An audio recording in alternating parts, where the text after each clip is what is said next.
tadi saya sudah jelaskan. Kita ingin memperkuat proses rekrutmen PNS secara berbasis komputer yang sekarang sistemnya sudah ada di BKN. Kami sudah lihat di sana, kita ingin perluas. Jadi kemarin dalam raker dengan BKN kita ingin paling tidak ada jadi kalau rata-rata itu 33 provinsi, satu provinsi itu bisa disediakan sampai mungkin 1.000 komputer yang dilengkapi dengan sistem ini. Nah, kita ingin supaya rekrutmen itu terjadi setiap hari, tidak setahun sekali di stadion gitu loh, berdesak-desakan gitu loh. Ini untuk menguji kompetensi dasar dari calon. Nah, nanti ada kompetensi profesi yang sedang kita siapkan juga tahapannya, bagaimana profesi itu harus dinilai gitu. Jadi auditor, misalnya siapa yang berhak, instansi mana yang berhak untuk menilai kompetensi auditor. Analis kebijakan, siapa yang berhak untuk melakukan penilaian terhadap analisis kebijakan dan seterusnya. Ini kita lagi petakan. Kemudian juga kita ingin menggunakan assessment center. Jadi kita ingin mempunyai National Assessment Center yang terintegrasi di beberapa kementerian, lembaga sudah punya, LAN juga sudah punya. Kemudian sejumlah daerah juga sudah punya National Assessment Center, tapi kita ingin ini diintegrasikan dalam sebuah sistem yang bisa kita gunakan untuk promosi jabatan secara terbuka. Karena mahal Pak harganya. Jadi untuk kemarin saja satu kepala itu untuk kepala LAN, kepala BKN, satu orang itu tergantung, kalau kepala LAN itu agak mahal 10 juta per orang, tapi untuk yang agak lebih sederhana tugas-tugasnya, karena ini kan bergantung kepada analisis tugas ya. Untuk staf ahli bidang hukum lebih murah, jadi 8 juta per orang, karena disesuaikan dengan kompetensi apa yang akan diukur. Nah, kemudian kita juga sudah membuka ini ya, sistem promosi terbuka. Kemarin kita bahas lagi di Dewan untuk Eselon 1 dan Eselon 2 nationwide seluruh Indonesia untuk proses pengisian sistem secara terbuka. Dan untuk jabatan-jabatan tertentu kita akan buka untuk swasta. Nah, tadi pagi datang ke kantor kami misalnya salah satu staf khusus Kementerian Pertahanan yang juga mengusulkan yang sama supaya bisa menciptakan competitiveness di dalam birokrasi untuk membuka jabatan-jabatan tertentu yang memang tidak tersedia di dalam birokrasi untuk kalangan swasta secara bertahap. Cuma ini memang agak tentu banyak lagi resistensi yang mungkin muncul. Bagaimana pola karir kami? Nah, ini. Jadi mungkin kita batasi secara bertahap. Kalau kita sudah siap mungkin 20% jabatan itu bisa kita tawarkan ke. Nah, ini profesionalisasi aparatur sipil negara yang kita kendaki, jadi competence based. Jadi semua berdasarkan kepada kompetensi, mulai dari rekrutmen sampai kepada trainingnya dan promosi jabatannya. Kemudian penegakan kode etik aparatur sipil. Jadi sebenarnya kita sedang menciptakan dan mengubah aparatur sipil itu dari sekedar personal administration kepada human resource development yang menjadikan aparatur sipil itu sebagai sebuah profesi. Sebagai sebuah profesi, dia punya values, dia punya etik, dia punya sistem pendidikan, ya, dia punya pengawas keprofesiannya itu. Dan kita harap nanti Korpri bisa berfungsi sebagai pengawas profesi aparatur sipil negara. Jadi tidak hanya menjadi organisasi paguyuban, tapi menjadi organisasi profesi. Nah, kemudian juga tadi yang saya sampaikan, sertifikasi kompetensi dari hasil diklat. Kemudian kita juga ingin mendorong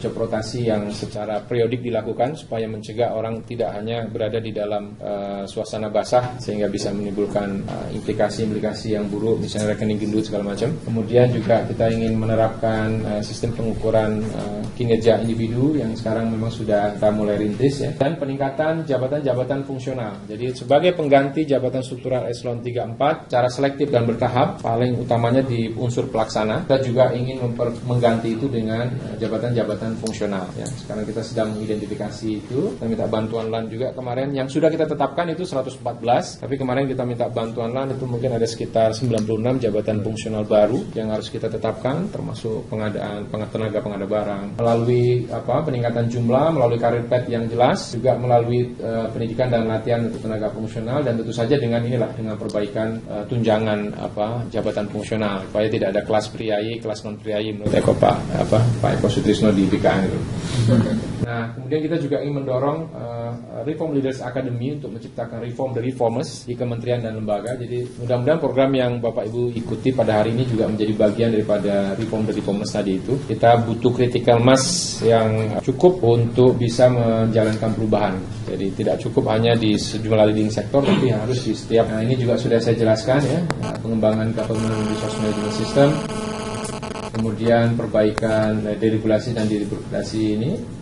dengan memperkuat one-stop services ya. Dan ini prinsipnya adalah bagaimana kita melaksanakan secara konsisten Undang-Undang Pelayanan Publik dengan menerapkan Public Service Standard Citizen Charter, membuat pemeringkatan Public Satisfaction Index, dan ini sebenarnya bagian daripada penciptaan birokrasi yang bersih. Jadi sesuai dengan RPJM sebenarnya target kita itu birokrasi yang bersih, kompeten dan melayani. Jadi kalau tadi yang banyak lebih kepada yang melayani, ini kita maksudkan untuk yang bersih gitu. Nah, kemarin juga sudah disampaikan dari Sekretariat Kabinet untuk pengisian jabatan eselon 1 di TPA sekarang sudah membutuhkan ini Pak, laporan kekayaan terakhir. Jadi nanti secara periodik seluruh pegawai negeri sipil melaporkan kekayaan, harta dan kekayaannya. Dalam promosi jabatan ini akan digunakan sebagai salah satu pertimbangan. Jadi bahkan yang terakhir yang kita terima dari Sekretariat Kabinet untuk bisa dibahas di TPA harus ada laporan harta dan kekayaan yang terakhir. Tapi ini bukan satu-satunya Pak. Jadi kita sudah menyiapkan juga 13 kebijakan untuk mencegah terjadinya rekening gendut, meskipun itu gendutnya juga hanya di sebagian rekening. Yang banyak kan PNS itu rekening kurus Pak sebenarnya. Enggak ada rekening. Enggak ada juga. Adanya logam mulia ya. Nah itu, jadi kita sedang menyiapkan ini bersama-sama dengan kementerian dan lembaga yang lain. Misalnya kita akan memperbaiki sistem penyerapan anggaran di APBNP, kemudian escrow code Pak ya, jadi rekening sementara, kemudian rotasi dan seterusnya itu. Ini yang kita sedang perkuat. Nah, kita juga ingin memperbaiki sistem remunerasi kita ya dengan memperbaiki sistem penggajian kita, sistem penggajian berbasis kepada tunjangan berbasis kepada kinerja, memperbaiki juga sistem pensiun dan juga memperbaiki sistem asuransi untuk kesehatan. Ini bagian daripada peningkatan kesejahteraan pegawai. Dan yang terakhir kita ingin ada efisiensi di dalam penyelenggaraan pemerintahan dengan mengatur kembali penggunaan fasilitas dinas, ya, kemudian standarisasi sarana prasarana, ya, mana yang mengatur juga biaya-biaya perjalanan dinas bersama-sama dengan Kementerian Keuangan. Jadi prinsipnya kita mengatur polisi perjalanan dinas itu seperti apa. Karena sekarang perjalanan dinas itu lumayan besar dan kadang-kala belanja dinasnya lebih besar pada belanja modalnya misalnya. Ini yang juga kita ingin atur. Nah, kira-kira begitu Bapak Ibu sekalian. Thank you very much. Baik, terima kasih.